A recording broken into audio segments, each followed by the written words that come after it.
I believed in the official history too, until I saw it all myself. Mechanisms in coal seams millions of years old, mummified bodies that seemed to be from another world, sarcophagi with imprints of unknown creatures, artifacts that even scientists are afraid to explain. All this is not fiction, but real finds that have passed the examination but are forgotten or lost. We have collected them together. Only what is confirmed, only what destroys the old picture of the world. Hi friend, you are on the KirTop channel.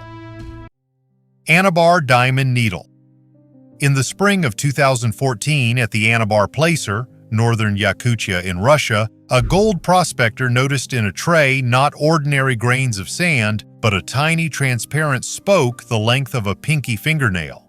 Diamonds almost always crystallize facets, but here, a perfect cylinder without a single edge. The find was nicknamed the sewing needle of the dinosaur age. At the Yakutsk Institute, the sample was tested with laser spectroscopy and an electron microscope. The diamond was confirmed, but on the surface they found a thin film of titanium nitride and cobalt dust, a protective layer that covers artificial technical crystals grown by the CVD method. The source was determined from the alloy marking. In the late 1990s, the Yakut Research Institute made diamond thermocouple probes for measuring the temperature of steel ladles. During testing, the probe cracked and the fragment was sent to the dump. Spring floods gradually washed it into the ancient clay layer. That's where the prospector found it. Scientists quickly established its true origin, but the story turned into a local legend. And every spring, gold diggers want to find a similar artifact again.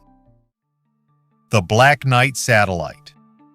They say that for 13,000 years, our planet has been watched by a mysterious black knight. The legend is woven together with strange radio echoes that Nikola Tesla caught in 1899, a 1954 newspaper article about two unknown satellites, and a photo from the STS-88 shuttle, 1998, where a coal-black triangle hangs above the Earth, like an extraterrestrial guard in a polar orbit. But each piece of the puzzle has an earthly bottom.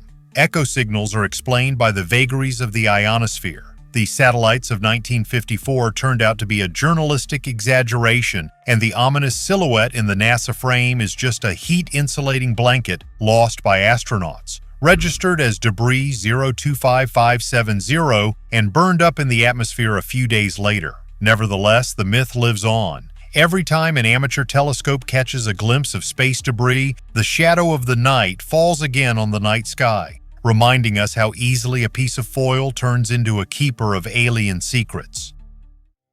Crystal skulls. In the antique shops of Paris at the end of the 19th century, perfectly polished skulls made of solid rock crystal appeared. Not a line about excavations, only mysterious sellers who assured that these were Mayan relics capable of singing in the moonlight and opening doors to other worlds. The legend quickly acquired details. They said that there were exactly 13 such skulls, that together they projected a map of the stars or kept a message about the disappeared heavenly mentors. Mediums assured that the crystal resonated with brainwaves, deciphering ancient wisdom, and modern master lithotherapists sold activation sessions for the price of jewelry. When the British Museum and the Smithsonian Institution scanned the most famous skulls with a scanning electron microscope in the 1990s, the surface revealed the telltale marks of a diamond-coated rotating tool that would not appear until after the 1860s. Moreover, the quartz structures lack the internal cracks that would inevitably arise from hand sanding, meaning the artifact was almost certainly carved on a modern machine. But one skull, allegedly found in Belize before the influx of mass counterfeits, still baffles experts. There are no receipts for the purchase, no archaeological protocol, only stories from previous owners. They swear that the crystal was literally polished over centuries. A drop of water, a pinch of quartz dust, and the patience of Mayan craftsmen. Scientists are almost certain that they are looking at a late copy, but still leave a small chance for the truth. What if this really is the work of ancient hands? We just haven't figured out what tool was used to create it? Wolf's Egg Iron Cube. Austria, 1885, a worker cuts a piece of brown coal and a tiny iron cube with smooth edges and grooves, as if cut with a lathe, rolls out of the black lump. Newspapers immediately dubbed the find a bolt from the Stone Age because the coal was deposited in layers that were approximately 20 million years old. The cube ended up in a museum in Salzburg where it was discovered that it was not pure iron, but cast iron with a high content of carbon and slag, an alloy typical of 19th century blast furnaces. A tiny tail is visible on the edge, the place where liquid metal flowed out of the mold. Under a microscope, the surface is dotted with porous rust cavities like blast furnace slag. It looks like a piece of waste accidentally got into a coal trolley and sank into the seam with it. And yet, looking at the almost perfect planes of the cube, visitors speculate that the geometry is too correct for a random fragment. What if it is a part of an unknown mechanism that nature hid in the thickness of the rock? Flint hand drill. In the early 1960s, a farmer near Kankakee, Illinois, was digging a basement and dug out a strange object from the clay, a flint rod tightly gripped by a stone ring like a modern bearing. The photo was spread across all the newspapers in the section on forbidden artifacts, and the find was quickly dubbed a flint hand drill. Supposedly, the Indians had high-precision drilling technologies long before steel. Legend has it that the ring rotated freely without erasing the seat, a sign of grinding on the tool no worse than diamond. In fact, the artifact never passed any examination. After the death of its owner, the thing disappeared into a private collection. And in Illinois museums, there are only ordinary microdrills, small flint tips used to drill shells and bone. Archaeologists who have seen the original photo suggest that the drill could be a fragment of a 19th century clay pipe worn down to a deceptive smoothness by time. But until the stone itself is put under a microscope, the story will live on and fill online catalogs of so-called out-of-place artifacts, reminding us how easily one unclear photo can turn into evidence of prehistoric drilling tools. Wooden wheels of Leda. In 2002, archaeologists dug up a 70 centimeters diameter wheel with an oak axle in the Slovenian marshes of the Ljubljana marshes. Radiocarbon dating showed an age of 5,100 to 5,350 years, older than the Sumerian carts and even older than any official date from school tables for the invention of the wheel.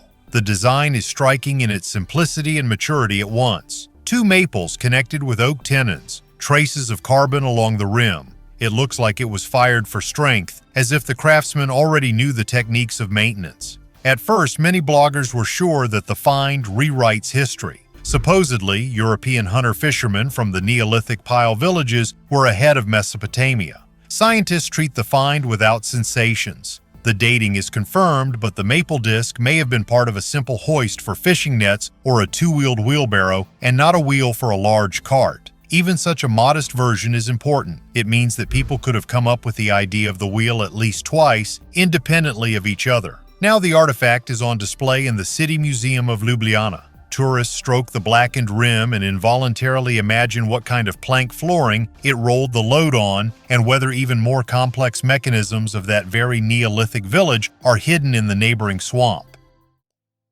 The glass desert of Libya. In the very heart of the Sahara, there is a place where the dunes suddenly turn into a scattering of yellow-golden fragments, as if a giant bottle city had melted here. The first Europeans traveling along the route of the Berlin African expedition of 1932 decided that these were simply ancient Bedouin fires. But when geologist Patrick Clayton picked up a piece, it turned out that there was no soot, pure glass, almost 99% silica, transparent like Bohemian crystal. Later, Egyptologists noticed the same mineral in Tutankhamun's chest. His burial scarab was carved from this mysterious glass. The intrigue quickly began to spin. Some talked about a sand thermonuclear flash of a distant civilization, others about the fall of a comet that melted the dunes to a liquid state. The smooth chemical composition was especially inciting rumors, too pure to be a regular volcanic eruption. Modern analysis told a prosaic but no less impressive story. About 29 million years ago, a meteor the size of a city block exploded over the desert. The air heated up to 2,000 degrees. The pressure dropped so sharply that the sand foamed and flared up like sugar under a blowtorch, and then instantly cooled, turning into a huge glass avalanche. Traces of zircon and batyllite crystals inside the fragments are a typical product of the ultra-high temperatures of an impact explosion. Everything matches except for one thing. The crater from the meteorite or the explosion has still not been found. Scientists are still debating whether it was a meteor explosion in the air or the crater simply went under the sand. But each fragment that flared up in the sun among the dunes reminds us, the sky can burn so brightly that it leaves behind an entire desert of natural glass. Leedscalins machine. Florida, 1930s. A short Latvian immigrant named Edward Leedscalins single-handedly cut and moved more than 1,000 blocks of coral limestone, some weighing 30 tons, to build what tourists know as the Coral Castle. He worked at night, kept prying eyes away, and said only that he had uncovered the secret of the pyramid builders. Rumor had it that Ed moved the monoliths with his mind or acoustic levitation. School children in the neighborhood swore they saw the blocks hovering in mid-air. After Leedscalins' death, researchers found a tripod made from telephone poles, a chain winch, blocks held in place by axle bearings, and a handwritten notebook with calculations of lever moments. It seems that the master used classical principles of balance, rollers, and counterweights, and most importantly, patience and a precise center of gravity. Each stone was selected so that it could be rolled, not lifted. All this explains how he built but does not quench curiosity. The gate weighing 9 tons, mounted by him on a single metal pin, can still be easily turned with a finger. And while the mechanism is hidden deep inside a rusted bearing, visitors continue to wonder whether the self-taught Latvian knew something that engineers have forgotten over the centuries. Gastons' tooth. In 1971, French amateur paleontologist Gaston Leroux was digging through the pebbles of the Pliocene bank of the Loire and pulled out a perfectly preserved human molar from the sand. The layer was dated to 3 million years ago, long before the appearance of the genus Homo, which meant that before him lay evidence of a lost humanity that lived side by side with saber-toothed tigers. Newspapers began talking about a pre-human civilization. Esotericists wrote the find down in the arsenal of the Atlanteans, and Leroux himself led excursions and showed the enamel under a magnifying glass. Where else would you see such early carries? When the sample finally got to the Sorbonne laboratory, an X-ray revealed the simple truth. It was a tooth of a modern man, but overgrown with concretions of calcite. They embedded it in Pliocene pebbles. Judging by the strontium isotopes, the tooth itself fell out just a couple of centuries ago, dissolved in river water and settled in an old marine sediment where it mineralized almost to stone. The scientific verdict cooled the sensation but did not kill the myth. After all, if one tooth passed through time, who knows if real fossilized skulls of unknown people are waiting in the depths? We just haven't dug them up yet. The Oaklo nuclear reactor. Gabon, 1972. A laboratory in France receives a batch of uranium ore and notices something strange. The important isotope uranium-235 is depleted by half, as if the fuel had already burned out. The news spreads around the world with the shocking information that an ancient nuclear power plant is hidden under the African jungle. Scientists rush to the site and drill dozens of wells. The picture is unexpected but earthly. 2 billion years ago, a rare combination of conditions was found here. Uranium-rich rock, pores between sandstone grains, and groundwater that slowly flowed through the ore. The water slowed down the neutrons and started a chain reaction until it boiled and stopped the process. After cooling, the formation filled with water again. The reactor clicked on and off for hundreds of thousands of years in a row, leaving behind a characteristic set of rare isotopes. No man-made nuclear power plant, no intervention by guests from outer space, just a successful geochemical oven assembled by nature itself. But the story about Oaklo is still gripping. It turns out that the planet can build nuclear reactors without engineers. It has enough uranium, water, and time. Tatar screws.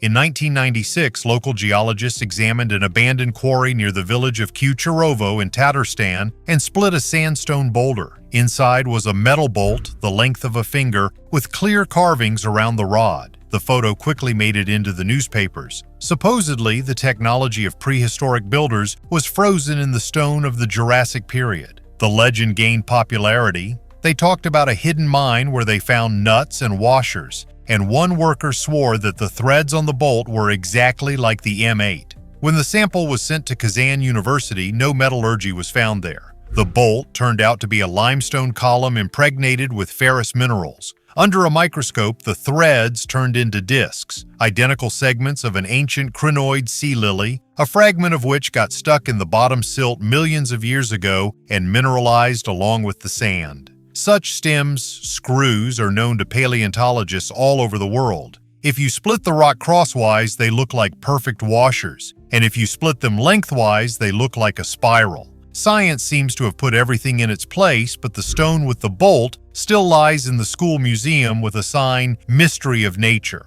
Tour guides smile. One blurry photo is enough for a multi-million crinoid to turn into a part of an unknown mechanism. And bloggers and pseudo-scientific archaeologists are once again trying to rewrite history.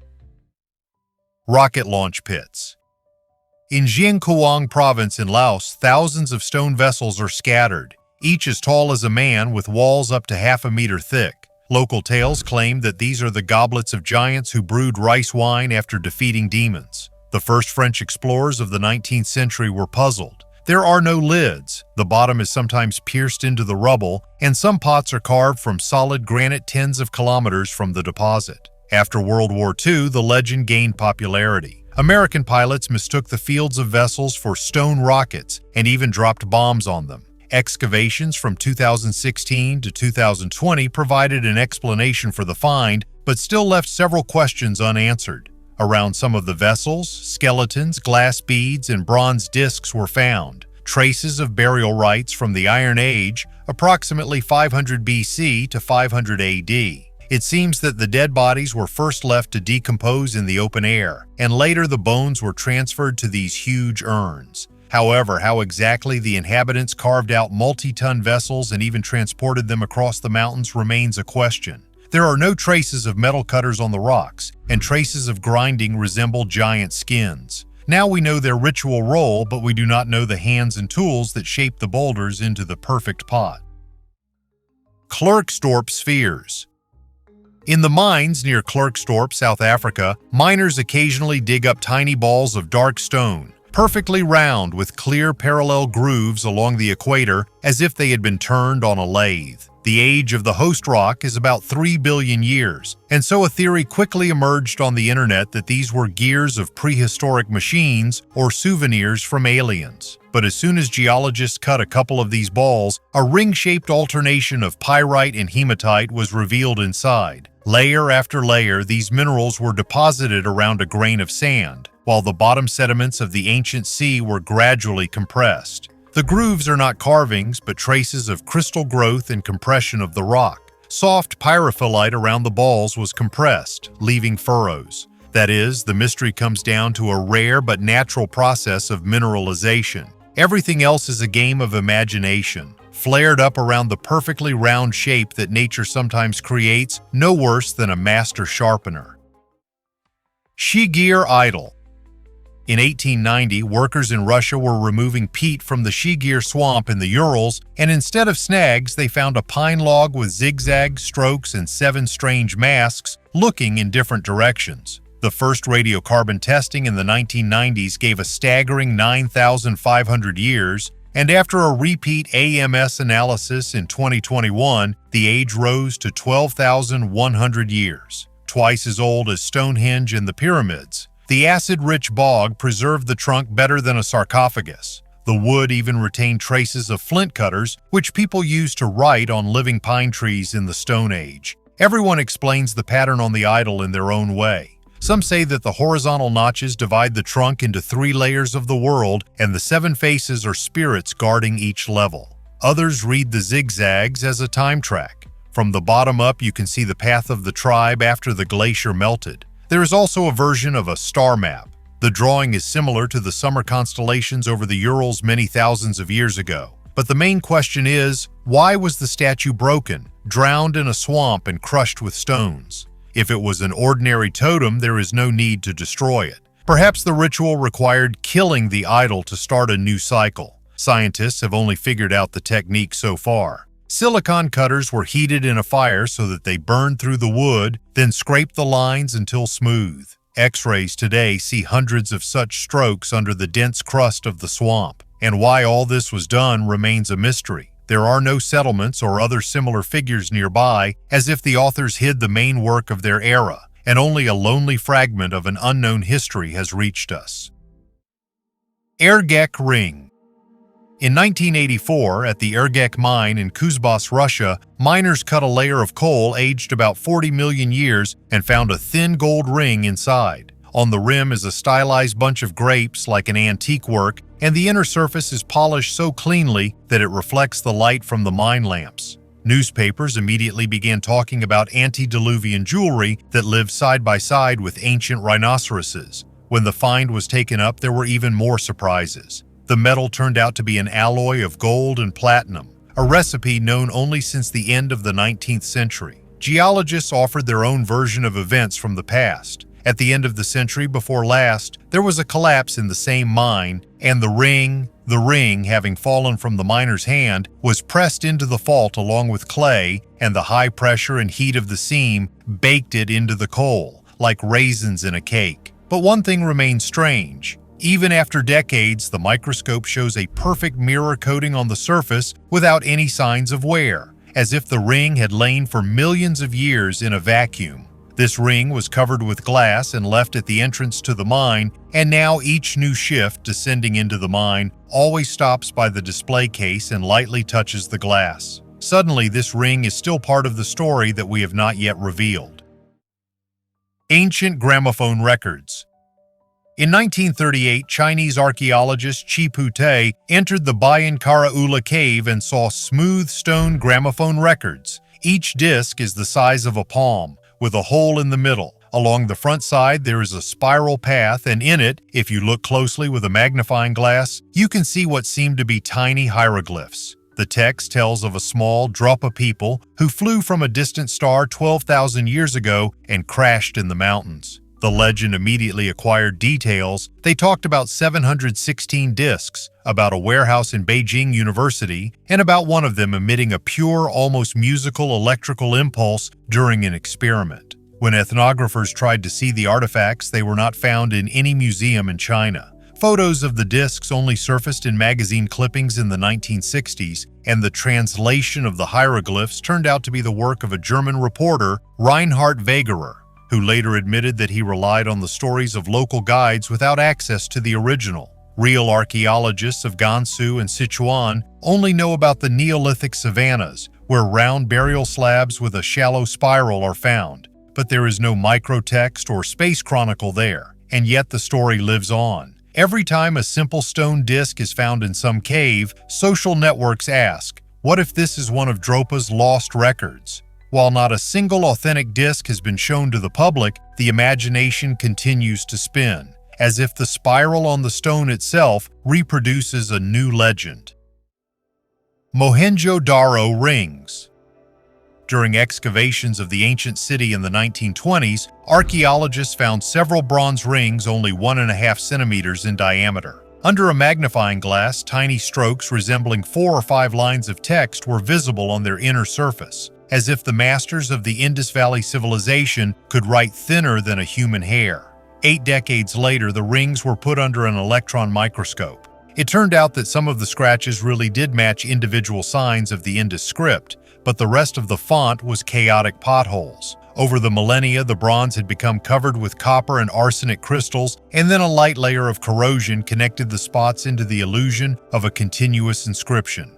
Judging by their shape, the rings were amulet stamps. They were dipped in clay or soft fabric, receiving an imprint signature, and over time the working surface was worn down to a deceptive pattern. But the idea of an Indus nanoscript has not died out. Every time another bronze hoop falls out of the sifted earth, the researchers raise their microscope. Maybe this particular ring, instead of corrosion scratches, will turn out to have genuine writing, engraved at a microscopic level.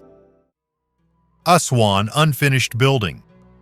In a granite quarry near Swan lies a gigantic obelisk blank, almost 42 meters long and weighing about 1,200 tons. The ancient masters had already leveled the side faces. All that was left was to cut off the slab from below and take it to the Nile. But a crack appeared in the body of the stone and the work was abandoned. Traces of tools are visible to the naked eye, long grooves as if drawn by a modern cutter, and round cups where the rock was knocked out with crushing blows. Lovers of riddles are sure that only a diamond saw or a beam of unknown energy can make such a smooth cut, which means that the builders of the temples possessed a technique lost along with Atlantis. Archaeologists answer more simply. The Egyptians used spherical dolerite maces. After thousands of blows, the hard dolerite drove in quartz grains of granite, leaving a smooth groove. Then wooden wedges were driven into the groove, soaked in water. The swollen wood expanded and chipped off the layer. Light vibrations formed smooth stripes, similar to the work of a modern chisel. Calculations show that with a team of 100 stonemasons, the block could be freed in a few months. The crack made it unusable, and the project was stopped. Today, the unfinished building lies like a museum exhibit, in which both the ambitions of the pharaohs and the technologies of the Bronze Age are frozen. Some see it as evidence of lost knowledge, others, a textbook on ancient engineering, but both views agree on one thing. To move such a colossus, not a miracle was needed, but a precise calculation and inhuman patience. Glossal tablets.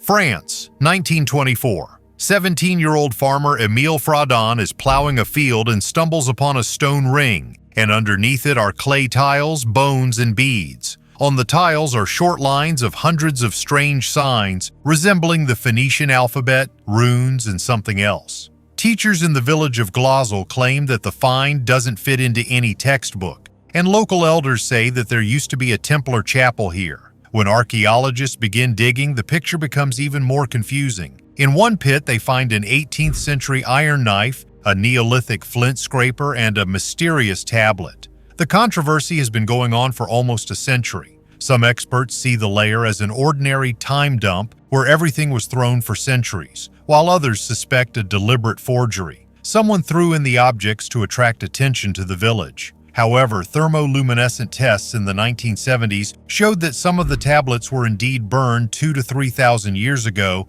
while another batch was burned only a few centuries ago. It seems that the original collection is ancient, but someone updated it with more recent copies. The mystery remains twofold. We cannot read a single sign, and we do not know who decided to add to the treasure by mixing up the eras. But thanks to this confusion, Glossal has turned into an open-air museum where the past and the forgery stand shoulder to shoulder, forcing everyone to decide which fragment of history to consider real. Ark of the Covenant. In the Ethiopian city of Axum, behind the thick walls of the Church of St. Mary, an object is guarded that the locals call the true Ark of the Covenant, a gold-bound acacia box, 2 carrying handles and a lid with winged figures. Only one guardian monk can enter the sanctuary. All that pilgrims see is a dark silhouette under a veil and stories of lightning flashing if touched without a blessing. Some enthusiasts see in the description of the Ark a diagram of a primitive electrical device. A wooden box covered with gold inside and out really does resemble a capacitor, and the figured wings on top can easily be imagined as contacts. In our time, they even tried to create similar models, and a weak voltage from the accumulated static charge really did appear on them. Skeptics object. In terms of its size, the Ark is no different from an ordinary portable box for scrolls, and the sparks that the pilgrims talk about could well have arisen from static electricity in the dry mountain air. It is impossible to verify these versions yet.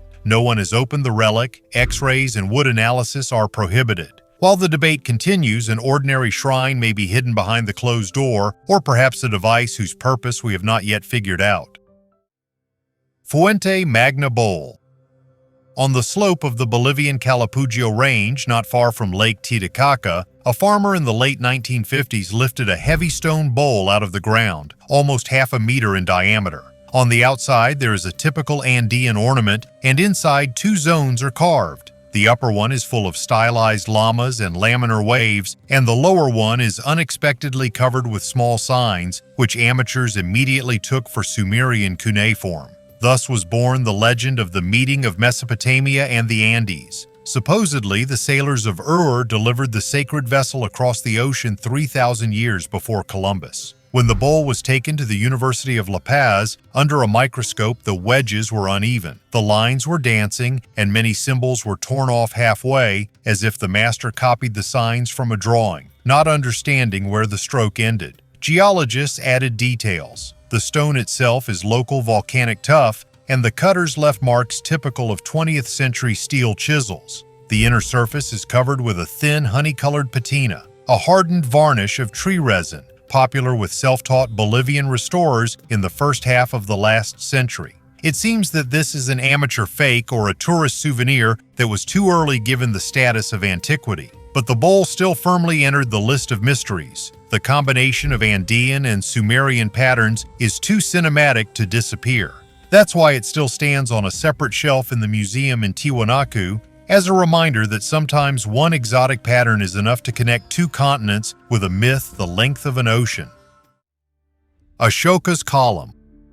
In Delhi, India, in the courtyard of Qutb Minar, a 7-meter iron column has been standing for 1,500 years. The metal is dark, but almost rust-free, just a thin brown film, like varnish. Legend has it that if you clasp the pillar with your hands, your wish will come true. Some say that the column was forged according to a recipe given to you by heavenly blacksmiths. The unusual thing about the column is that ordinary iron in the Indian climate swells with a reddish coating in a couple of seasons. But here, everything is intact. The material has been studied repeatedly. It turned out that the rod is welded from hundreds of strips of wrought iron with a high phosphorus content and almost no sulfur. When rain slightly corrodes the surface, the phosphorus reacts and forms a dense passive film that blocks oxygen better than any paint. The column was turned with the side where the metal is richer in phosphorus towards the midday sun. The heat helped the protective film to set faster. It turns out that the durability of the pillar is not a miracle, but a successful mixture of ore and the precise calculation of the craftsmen who knew how to correctly install their product. Nevertheless, the pillar still looks like an outsider among the rusty grates and stairs of the complex.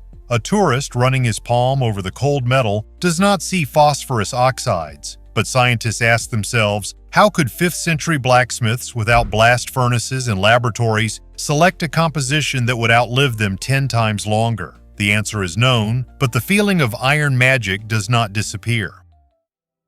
Carpet of permafrost. In 1949, archaeologists opened an ancient Scythian burial mound in the Altai Mountains and found a real surprise inside. A carpet, a real one, woven dark red with images of riders and horses, as if it had lain not for 2,500 years, but for a couple of winters in a grandmother's chest. Nearby is a wooden cart, decorated harness, golden figurines of animals, felt panels, and the body of a man with tattoos in the form of deer and griffins. Everything was preserved in incredible condition. The secret is in nature itself. The tomb was dug just below the permafrost layer, and meltwater in the spring soaked everything inside, then turning into ice. And on top they poured a dense mound of stones, which did not allow the earth to warm up even in the summer. The result was a natural refrigerator that stored fabrics and wood without access to air for thousands of years. It is unclear why the nomads tried so hard. Perhaps they believed that the soul of the deceased should return to the incorruptible body, or they simply wanted to preserve the chieftain's house in perfect condition. And the carpet still amazes. Its knots are smaller than those of Persian carpets, the colors are bright, and the technique is so subtle that one can only guess where and how they learned to make it. Nano spirals from the Naroda River. In the 1990s, while panning for gold on the Naroda River, gold prospectors began to find strange fragments. Tiny metal spirals 1 to 3 millimeters long and up to 0.1 millimeters thick. Under a microscope, clear coils, as if taken from a miniature bolt. Spectral analysis showed almost pure tungsten with an admixture of molybdenum, refractory metals that do not form such shapes in nature. The rocks where they were found belonged to glacial deposits of the Pleistocene. If the layer is ancient, then the spirals themselves could have been in it for thousands of years. They also started talking about nanotechnology of a prehistoric civilization, saying that these were the remains of mechanisms, probes, or tools from an era that we do not know. Later, it turned out that geological exploration was carried out in the upper reaches of the river during Soviet times, and tungsten teeth were used in drill bits. When worn out, they crumbled, rolled down ravines, and ended up in the riverbed. There, the current and sand polished them into neat coils. and their ancient age was given not by the fragments themselves, but by the sedimentary layers into which they accidentally ended up. Today, most scientists consider them to be man-made shavings, but the shape itself is too precise to leave no doubt. We can pretend that nothing happened, that these are just mistakes, coincidences, or jokes of nature. But if even some of these finds are real, then our history is incomplete. And perhaps the most interesting part of it is yet to be written. Thanks for watching. Bye, everyone.